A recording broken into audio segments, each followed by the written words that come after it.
मैं थार मरुस्थल मारवाड़ का प्रवेश द्वार चूरू बोल रहा हूं। दूर दूर रेत के टीलों धोरारी धरती को अपने अंदर समेटे हुए मैं चूरू अपनी हवेलियों के लिए, यहाँ के ताल छापर वन्य अभ्यारण्य के अनगिनत काले हिरणों के लिए पूरे विश्व भर में प्रसिद्ध हूं। मेरे यहाँ स्थित सालासर बालाजी का एकमात्र मंदिर, जिसमें हनुमान जी की मूर्ति भी दाढ़ी मूछ वाली मूर्ति स्थापित है। इनके अलावा ऐतिहासिक मेलों के लिए विश्व प्रसिद्ध हूं। मेरे अंदर स्थित रतनगढ़ किले का इतिहास जानकर आप हैरान रह जाओगे। मेरा चूरू किला राजस्थान का एकमात्र ऐसा किला है जो चांदी के गोले दागने के लिए प्रसिद्ध है। मुझ में मरुभूमि और कम जल होने के कारण मैं राजस्थान का सबसे गर्म जिला भी हूं। मेरी इस आत्मकथा में मैं चूरू आपको आज मेरा पूरा इतिहास, मेरे यहाँ की रंगीन कलाकृतियां और ऊपर बताई गई सभी बातों का विस्तार से वर्णन करूंगा। सबसे पहले मैं आपको मेरे नामकरण, क्षेत्रीय विस्तार, जनसंख्या तथा साक्षरता के बारे में बताना चाहूंगा। मेरे यहाँ की बोली शेखावती बोली है। मैं अगर मेरे क्षेत्रफल और जनसंख्या की बात करूं तो मैं कुल 13,858 वर्ग किलोमीटर की परिधि में फैला हुआ हूं। मुझ में 2011 की जनगणना के अनुसार मेरे क्षेत्र में कुल जनसंख्या 20,39,547 थी, जो कि राजस्थान की कुल जनसंख्या का 2.98% है। मेरे जिले में एक भी नदी नहीं है और सबसे कम वनों वाला जिला भी मैं ही हूं। राजस्थान में वर्षा का जल या पालर पानी के संग्रहण हेतु अनूठी कार्य योजना को क्रियान्वित करने वाला एकमात्र जिला मैं ही हूं। आपको बता दूं, सर्वाधिक चंदन की मूर्तियां बनाने का काम भी मेरे क्षेत्र में ही अधिक होता है। मेरे जिले का कुल जनसंख्या घनत्व 147 व्यक्ति प्रति वर्ग किलोमीटर है। 2011 की जनगणना के अनुसार मेरे क्षेत्र का लिंगानुपात 940 महिलाएं प्रति 1000 पुरुषों पर निवास करती हैं। मैं अगर मेरे शहर की साक्षरता की बात करूं तो जनगणना 2011 के अनुसार मेरे क्षेत्र की कुल साक्षरता दर 66.75% है। आपको बता दूं, मेरे चूरू जिले में कुल 8 विधानसभा क्षेत्र या सीटें और 6 तहसीलें भी हैं। कहा जाता है कि गोला बारूद खत्म होने पर चांदी के गोले दागे गए और महिलाओं ने भी मुझे बचाने के लिए अपने गहने तक दे दिए थे। आपको बता दूं, मेरे जिले में एक गांव ऐसा भी है जहां लोग पूरी तरह से नास्तिक हैं। मेरे इस गांव के लोग किसी भी देवी देवता को नहीं पूजते। जी हां, तारानगर का लांबा की ढाणी में कोई मंदिर नहीं है और न कोई मृतकों की अस्थि विसर्जन करता है। इस गांव की आबादी 800 लोगों के आसपास है। शिक्षा का स्तर यहां पर इतना ऊंचा है कि लगभग हर घर में सरकारी कर्मचारी बना बैठा है। आपको मेरे इस गांव के बारे में क्या विचार है, मैं कमेंट सेक्शन में जरूर बताएं। मैं चूरू अगर मेरी स्थापना और इतिहास की बात करूं तो मेरे इस ऐतिहासिक शहर का इतिहास 1620 ईस्वी पूर्व का है। मेरी स्थापना 1620 ईस्वी में चोहड़ा नामक जाट ने की थी। मैं भारत की आजादी से पहले बीकानेर जिले का एक हिस्सा हुआ करता था। मैं राजस्थान के उत्तर पूर्वी भाग में स्थित हूं और मेरी सीमा हनुमानगढ़, बीकानेर, श्रीगंगानगर, नागौर, सीकर और झुंझुनू तथा अंतर्राज्यीय सीमा हरियाणा से लगती है। 1 नवंबर 1956 में राजस्थान के एकीकरण के दौरान मुझे जिले का दर्जा दिया गया था, लेकिन ऐसा भी माना जाता है कि मेरी स्थापना राजपूतों द्वारा की गई थी। राजपूत मेरे यहाँ की सत्ता में प्राथमिक राजवंश थे और 1871 के युद्ध के बाद यह बीकानेर का हिस्सा बन गया। 1947 में भारत के स्वतंत्र होने के बाद बीकानेर राज्य को पुनर्गठित किया गया और इस प्रकार मेरा जिला अस्तित्व में आया। अब मैं आपको लिए चलता हूं मेरे पर्यटक स्थलों की ओर, लेकिन उससे पहले मैं आपसे निवेदन करूंगा कि हमारे चैनल सिटी एक्सप्रेस को सब्सक्राइब कर बेल आइकन जरूर दबाएं ताकि आने वाली हर वीडियो का नोटिफिकेशन आप तक पहुंचता रहे। चलिए अब चलते हैं सालासर बालाजी धाम। यह मंदिर प्रभु हनुमान को समर्पित है। मंदिर में प्रभु हनुमान जी की विश्व की एकमात्र दाढ़ी मूछ वाली प्रतिमा विराजमान है, जो मेरे सुजानगढ़ के पास सालासर के छोटे से शहर में स्थित है। मेरा यह मंदिर साल भर भारी संख्या में भक्तों को आकर्षित करता है। आपको बता दूं, मेरे बालाजी के मंदिर की स्थापना 1754 ईस्वी में महात्मा श्री मोहनदास जी ने की थी। मेरे असोटा गांव में महात्मा श्री मोहनदास जी को हल चलाते समय दाढ़ी मूंछ युक्त हनुमान जी की मूर्ति मिली। फिर उन्होंने मेरे सुजानगढ़ तहसील के सालासर गांव में सालासर बालाजी का मंदिर बनवा दिया, जिसे आज बेहद पवित्र स्थल माना जाता है। और इस मंदिर के बारे में ऐसा कहा जाता है, यहाँ पर भक्तों की हर मनोकामना पूर्ण होती है। यहाँ मंदिर में भगवान हनुमान की मूर्ति स्वयं भू मानी जाती है। अगर आप मेरे शहर में आते हैं और किसी धार्मिक स्थल की यात्रा करना चाहते हैं तो सबसे पहले आपको मेरे सालासर बालाजी के दर्शन करने के लिए अवश्य जाना चाहिए। मेरे बालाजी का मंदिर जयपुर बीकानेर मार्ग पर स्थित है। प्रतिवर्ष यहाँ 2 बड़े मेलों का आयोजन भी किया जाता है। यह मेले चैत्र और अश्विन पूर्णिमा माह में लगते हैं। लाखों की संख्या में भक्तगण देश विदेश से सालासर बालाजी के दर्शन के लिए आते हैं। यह मंदिर पूरे साल खुला रहता है। अब मैं आपको दर्शन कराता हूं मेरे वेंकटेश्वर तिरुपति बालाजी। बालाजी के इस मंदिर का निर्माण वेंकटेश्वर फाउंडेशन ट्रस्ट के सोहनलाल जानोदिया ने 1994 में मेरे सुजानगढ़ में भगवान वेंकटेश्वर तिरुपति बालाजी के मंदिर का निर्माण करवाया था। यह मंदिर डॉक्टर एम नागराज एवं डॉक्टर वेंकटाचार्य वास्तुविद की देखरेख में ग्रेनाइट, इटालियन मार्बल और मकराना मार्बल से लगभग 10,000 वर्ग फीट के क्षेत्र में बनाया गया है। यह मंदिर लगभग 75 फीट ऊंचा है। 51 करोड़ का गरुड़ स्तंभ मंदिर में आकर्षण का केंद्र है। सोने, तांबे व लकड़ी के इस्तेमाल से 1996 में स्तंभ का 3 महीने में निर्माण हुआ था। भगवान विष्णु के 10 अवतार के पूर्ण स्वरूप तिरुपति बालाजी मंदिर में दिखाए गए हैं। इस मंदिर में प्रतिदिन औसतन 2000 श्रद्धालु आते हैं। मंदिर की दीवारों में आपको अद्भुत नक्काशी के साथ साथ देवी देवताओं के दर्शन भी होते हैं। आप यहाँ आएंगे तो आपको कुछ क्षण के लिए दक्षिण भारत की याद आ जाएगी, क्योंकि मेरे यहाँ का यह मंदिर ठीक उसी शैली में बना हुआ है जैसे दक्षिण भारत में मंदिर बनते हैं। अब चलते हैं मेरे किले की ओर। चूरू का किला मेरे ठाकुर कुशाल सिंह ने सन 1694 में बनवाया था। इस किले के निर्माण का उद्देश्य नागरिकों की आत्मरक्षा करना था। हालांकि राजस्थान के सभी किले दुनिया भर में मशहूर हैं, लेकिन चूरू किले की एक अलग ही कहानी है। मेरा चूरू किला दुनिया का एकमात्र ऐसा किला है जहां आजादी की रक्षा के लिए गोला बारूद खत्म होने पर चांदी के गोले दागे गए थे। जी हां, बात है सन 1857 के स्वतंत्रता संग्राम के समय की, जब मेरे ठाकुर शिव सिंह अंग्रेजों के साथ युद्ध लड़ रहे थे। परिणाम स्वरूप ब्रिटिश अधिकारियों ने बीकानेर सेना को अपने साथ मिलाकर मेरे चूरू किले पर हमला कर दिया। मेरे किले को चारों तरफ से घेर लिया गया था और किले पर तोपें चला गई थी। ठाकुर शिव सिंह ने बीकानेरी और ब्रिटिश सेना के खिलाफ तोप चलाने का आदेश दे दिया। तोप चलाते चलाते एक समय ऐसा आया जब मेरे किले में गोला बारूद खत्म हो गया और छोटे गोले बारूद के अलावा कुछ भी नहीं बचा था। उस समय मेरे क्षेत्र के सभी अमीर व्यापारियों ने अपने चांदी के आभूषण राजा को दान कर दिए थे। फिर मेरे शहर के लोहारों ने चांदी के आभूषणों को पिघलाकर उसमें से तोप के लिए आग के गोले बनाए थे।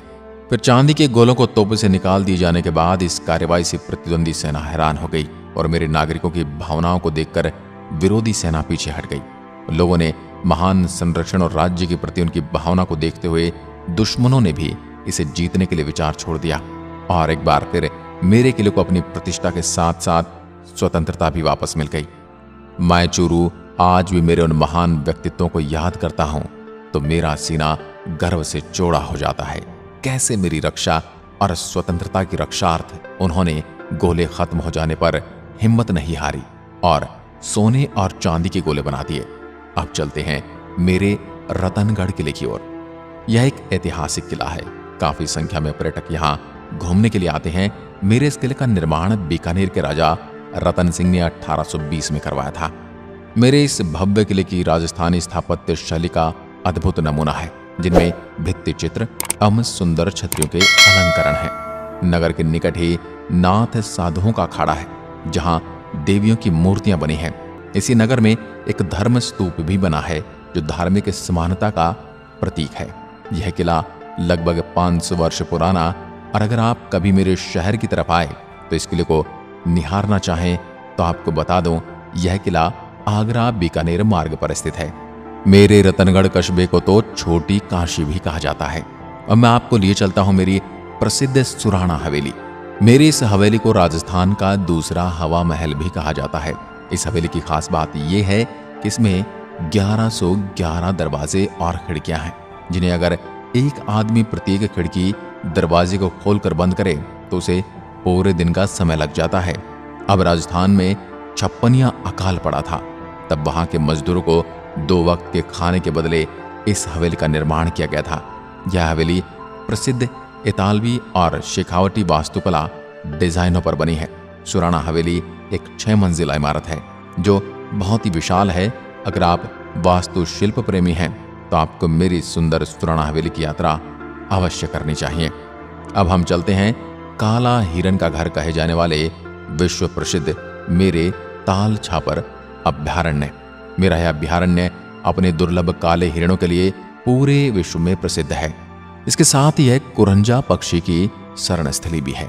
वर्षा ऋतु में यहाँ नरम घास, मोथिया एवं मोचिया साइप्रस रोटेंड्स उगती है। भौगोलिक रूप से अभ्यारण्य मेरी सुजानगढ़ तहसील में पड़ता है और आगंतुकों के लिए एक मनोरंजन स्थल है। मेरे इस अभ्यारण्य में प्रवासी और निवासी दोनों को मिलाकर पक्षियों की कुल 122 प्रजातियां निवास करती हैं। यहाँ देखे जाने वाले प्रवासी पक्षी मध्य एशिया और यूरोप से आते हैं। ताल छापर अभ्यारण्य पक्षी प्रेमी के लिए स्वर्ग के समान है। अगर आप मेरे ताल छापर अभ्यारण्य में घूमने आ रहे हैं तो मैं आपको बता दूं कि यह अभ्यारण्य मेरे शहर से 85 किलोमीटर और बीकानेर से 132 किलोमीटर की दूरी पर है। यह अभ्यारण्य मेरे रतनगढ़ सुजानगढ़ राजमार्ग के पास है। ताल छापर के पास ही आपको मैं पशुपतिनाथ मंदिर नेपाल के जैसा हुबहू छोटा मंदिर के दर्शन करवा देता हूं, जो कि मेरे जिले के सुजानगढ़ तहसील के छापर कस्बे में बना हुआ है। जैसा कि मैंने आपको बताया कि राजस्थान का यह छापर कस्बा वैसे तो अपने ताल छापर अभ्यारण्य के लिए प्रसिद्ध है, जहां बड़ी संख्या में काले हिरण और विदेशी पक्षी देखे जा सकते हैं। और मेरे इस अभ्यारण्य को देखने के लिए देश विदेश से हजारों पर्यटक आते हैं। लेकिन इसी छापर में एक और दर्शनीय स्थल भी मेरे पर्यटकों को खूब पसंद आ रहा है, और वह है यहाँ का पशुपतिनाथ मंदिर, जो कि बनावट में बिल्कुल नेपाल काठमांडू के पशुपतिनाथ मंदिर के समान है। इस मंदिर को मिनी पशुपतिनाथ मंदिर भी कहा जा सकता है। आपको बता दूं, प्रभु भोलेनाथ के इस मंदिर को यहाँ के ही मूल निवासी शिव भक्त दुधोड़िया परिवार के करण सिंह दुधोड़िया की अगुवाई में बनवाया गया था। धीरे धीरे यह मंदिर मेरे यहाँ आने वाले श्रद्धालुओं में बड़ा ही लोकप्रिय स्थान रखने लगा है। इसी का नतीजा है कि आज जो भी मेरे पर्यटन ताल छापर अभ्यारण्य देखने आता है वह जरूर इस पशुपतिनाथ मंदिर के दर्शन भी करता है। आपसे भी मैं निवेदन करूंगा कि आप जब भी यहाँ आए तो मेरे प्रभु पशुपतिनाथ के दर्शन अवश्य करें। अब चलते हैं मेरे सेठानी का जोहरा जलाशय। मेरा ये जलाशय भगवान दास बागला की पत्नी द्वारा बनवाया गया था। भगवान दास बागला पहले मारवाड़ी शेखावाटी करोड़पति थे। वह एक बहुत अमीर लकड़ी के व्यापारी थे और कई सौ मील कारखानों के मालिक थे। सेठानी का जोहरा रतनगढ़ रोड से पश्चिम में कुछ 3 किलोमीटर दूर है। भयानक 56 अकाल के दौरान एक राहत परियोजना के रूप में 1899 से 1900 में अकाल के समय इसका निर्माण कराया गया था। ये जलाशय तालाब का पानी नीलगाय और कई पक्षियों को आकर्षित करता है। मेरे स्थानीय बुजुर्ग कहते हैं कि जोहरा में पानी आज तक नहीं सूखा है। मेरे यहाँ के लोक देवता गोगाजी का जन्म जिले के ददरेवा में चौहान वंश के शासक जेवर सिंह की पत्नी बाछल के गर्भ से गुरु गोरखनाथ के वरदान से भादो सुदी नवमी को हुआ था। चौहान वंश में राजा पृथ्वीराज चौहान के बाद गोगाजी वीर और ख्याति प्राप्त राजा थे। गोगाजी का राज्य सतलुज से हांसी हरियाणा तक था। लोक मान्यता है कि लोक कथाओं के अनुसार गोगाजी को सांपों के देवता के रूप में भी जाना जाता है। लोग उन्हें गोगाजी चौहान, गुग्गा जाहिर, वीर व जाहर पीर के नाम से भी पुकारते हैं। यह गुरु गोरखनाथ के प्रमुख शिष्यों में से एक थे। गोगादेव की जन्मभूमि पर आज भी उनके घोड़े का अस्तबल है और सैकड़ों वर्ष बीत गए, लेकिन उनके घोड़े की रकाब अभी भी वहीं पर विद्यमान है। उक्त जन्म स्थान पर गुरु गोरखनाथ का आश्रम भी है। भक्तजन स्थान पर कीर्तन करते हुए आते हैं और जन्म स्थान पर बने मंदिर पर मत्था टेक कर मन्नतें मांगते हैं। यहाँ आप भी दर्शन अवश्य करके आएं। मेरे यहाँ गोपालपुरा की पहाड़ी पर विराजित डूंगर बालाजी का स्थान भी बड़ा ही प्यारा है। आप जाकर बजरंगबली का आशीर्वाद अवश्य लें। इनके अलावा आप मेरे सुजानगढ़ में स्थित सियानन माता के दर्शन भी अवश्य करें। यह मंदिर भी पहाड़ी नुमा टाइल पर बना हुआ है। यहाँ पर आपको बड़े बड़े पत्थरों की शिला दिखाई दे रही होगी, इनके साथ भी आप सेल्फी ले सकते हैं। अब चलते हैं मेरे कोठारी हवेली। इस हवेली का निर्माण एक प्रसिद्ध व्यापारी ओसवाल जैन कोठारी ने 1925 में करवाया था, जिसका नाम उनके अपने गोत्र के नाम पर रखा था। इस हवेली पर की गई चित्रकारी काफी सुंदर है। कोठारी हवेली में एक बहुत कलात्मक कमरा है, जिसे माल जी का कमरा कहा जाते हैं। आपको बता दूं, नाथ जी की छतरी भी मेरे चूरू में ही स्थित है, जहां कर आपको एक अलग ही नजारा देखने को मिलेगा। और भगवान शिव के अलावा आपको कई समाधियां देखने को मिलेंगी, जिनके दर्शन भी आप अवश्य करके जाना। मैं अगर मेरे वाहन रजिस्टर्ड की बात करूं तो मेरे शहर के वाहन RJ 10 से रजिस्टर्ड होते हैं। और अब मैं आपको मेरे क्षेत्र से जुड़े कुछ महत्वपूर्ण तथ्यों से परिचित करवाता हूं। मेरे क्षेत्र की अर्थव्यवस्था मुख्य रूप से कृषि और पशुपालन पर आधारित है। यहाँ पर मुख्य रूप से बाजरा, सरसों और तिलहन की फसलें बोई जाती हैं। हालांकि औद्योगिक क्षेत्र में विकास का कोई बड़ा आधार तो नहीं है, लेकिन फिर भी यहाँ पर ग्रेनाइट की पॉलिश करने और तेल निकालने के लिए कई 100 मिलें उपलब्ध हैं, जो मेरी अर्थव्यवस्था का अहम हिस्सा है। मनसा देवी को मेरे क्षेत्र की लोक देवी माना जाता है। मेरी सुजानगढ़ तहसील को संगीतकारों का गढ़ कहा जाता है। पूरे राजस्थान का कबूतरी नृत्य मेरे इलाके का ही प्रसिद्ध है। ये नृत्य शेखावाटी क्षेत्र का सबसे प्रसिद्ध लोक नृत्य है तथा ये नृत्य केवल पुरुषों के द्वारा सामूहिक रूप से किया जाता है। मेरा तारानगर शहर भित्ति चित्रों के कारण प्रसिद्ध है और यहाँ पर रामदेव जी का मेला भी लगता है। राज्य का प्रथम सहकारी क्षेत्र का महिला मिनी बैंक भी मेरे ही सालासर कस्बे में स्थित है। मेरे जिले के महान लोगों के बारे में बात करूं तो जिन्होंने मेरा नाम दुनिया भर में प्रसिद्ध किया है, रोशन किया है, खेमचंद्र प्रकाश जो मेरे सुजानगढ़ के निवासी हैं, जो प्रसिद्ध स्वर्गीय लता मंगेशकर के गुरु माने जाते हैं। अगले महान शख्स हैं गौरव शर्मा, जिन्होंने अफ्रीका महाद्वीप की सर्वोच्च चोटी किलामंजारो पर तिरंगा फहराकर मेरे जिले और देश का नाम रोशन किया। अगली महान शख्सियत हैं भारत व्यास, जिन्होंने प्रसिद्ध गीत ए मालिक तेरे बंदे हम लिखा था और हिंदी फिल्मों के प्रसिद्ध गीतकार थे, जो कि मूल रूप से चूरू के निवासी थे। दोस्तों, इस शख्स को तो आप जानते ही होंगे, जिनका नाम है देवेंद्र झाझड़िया, जिनका जन्म 10 जून 1981 को मेरे ही जिले के एक जाट परिवार में हुआ। एक भारतीय पैरा ओलंपिक खिलाड़ी है। आपको बता दूं, ये पैरा ओलंपिक में 2 स्वर्ण पदक जीतने वाले पहले भारतीय पैरा ओलंपियन हैं। 2004 पैरा ओलंपिक एथेंस में उन्होंने पहला स्वर्ण पदक जीता था, रियो डी जनेरियो। दर्शकों, इनके नाम पर तो वीडियो को लाइक करना बनता ही है। सोनिका टांडी प्रदेश की एकमात्र हॉकी खिलाड़ी हैं, जो इस बार कॉमनवेल्थ गेम खेल रही हैं। डिस्कस थ्रो खिलाड़ी कृष्ण पूनिया वर्तमान में राजगढ़ सादुलपुर के विधायक एवं राजस्थान क्रीड़ा परिषद के अध्यक्ष हैं। कृष्ण पूनिया को एशियाई खेलों में कांस्य तथा राष्ट्रमंडल खेलों में स्वर्ण पदक प्राप्त है। कर्नल किशन सिंह राठौड़, जो भारत पाकिस्तान युद्ध 1947 में प्रदर्शित बहादुरी के लिए महावीर चक्र से सम्मानित हैं, वो भी मेरी ही धरती के पुत्र हैं। आपको बता दूं, अंतर्राष्ट्रीय स्तर पर खेल स्टेडियम में भी चूरू जिले में ही बना हुआ है, जहां पर ओलंपिक खेलों की तैयारियां करवाई जाती हैं। सर्दियों में सर्वाधिक ठंडा व गर्मियों में सर्वाधिक गर्म जिला मैं ही हूं, इसलिए मुझे राजस्थान का सबसे गर्म जिला भी कहा जाता है। अगर आप मेरे शहर की यात्रा की योजना बना रहे हैं तो मैं आपको बता दूं कि मेरा शहर घूमने के लिए सर्दियों का मौसम सबसे अच्छा है। अक्टूबर से मार्च के महीने के दौरान मेरे शहर की यात्रा करने के लिए आदर्श समय होता है। मानसून का सीजन भी मेरे शहर घूमने आने के लिए अच्छा समय है। गर्मियों का मौसम यहाँ की यात्रा के लिए बिल्कुल भी उचित नहीं है, क्योंकि मैं राजस्थान का सबसे गर्म क्षेत्र हूँ। आप मुझसे मिलने के लिए रेल, सड़क और वायु मार्ग से आ सकते हैं। मैं चूरू मेरे शहर आने के लिए आपको आमंत्रित करता हूँ। आपको मेरी बताई मेरी आत्मकथा में कौन से स्थान ने आपको सबसे ज्यादा आकर्षित किया और कौन सी बात आपने इस वीडियो के माध्यम से चूरू के बारे में सबसे नई जानी, कमेंट करके जरूर बताएं। एक बार फिर मिलते हैं एक और ऐसी ही वीडियो के साथ। तब तक के लिए नमस्कार, जय हिंद, जय भारत।